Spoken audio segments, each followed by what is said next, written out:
For November's Interview of the Month, Dree Collopy, member of AILA's Media Advocacy Committee and Artesia volunteer, discusses her experience coming back from Artesia and deciding to represent a client long distance through merits.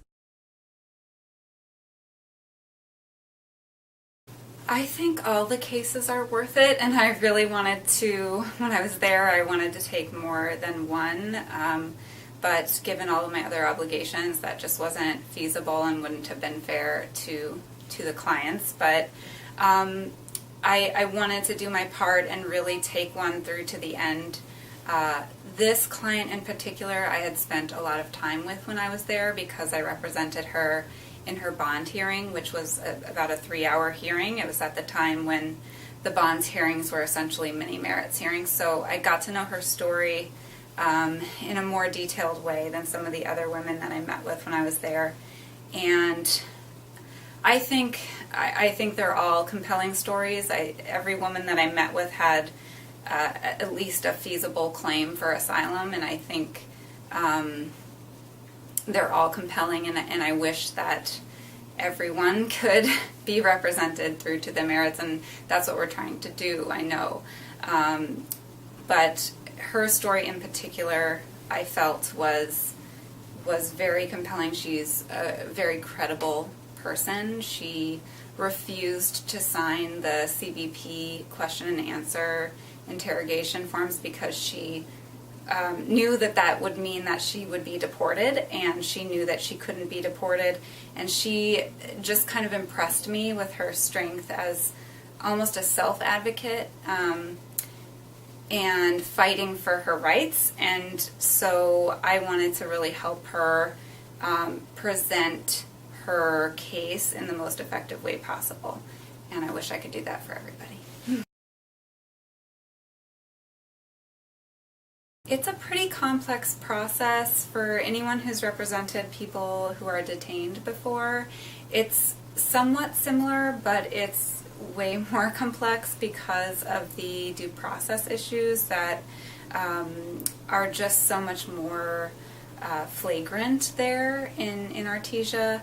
Access to counsel is a serious problem with the phones, and for example, I've had to basically pay into my client's phone account so that she can call me anytime. Otherwise, it's been quite difficult to schedule specific times to get to speak with her. The attorneys on the ground are great help because they can bring the client into the attorney trailer at certain scheduled times and work with them to get them to call the remote attorneys.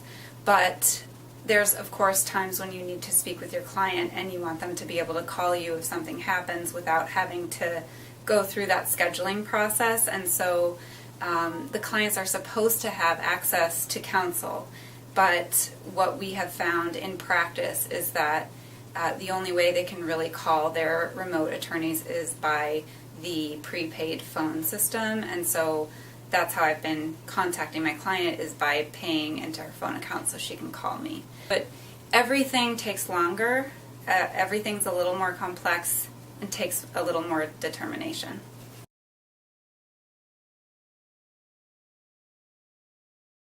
It's been pretty difficult, actually.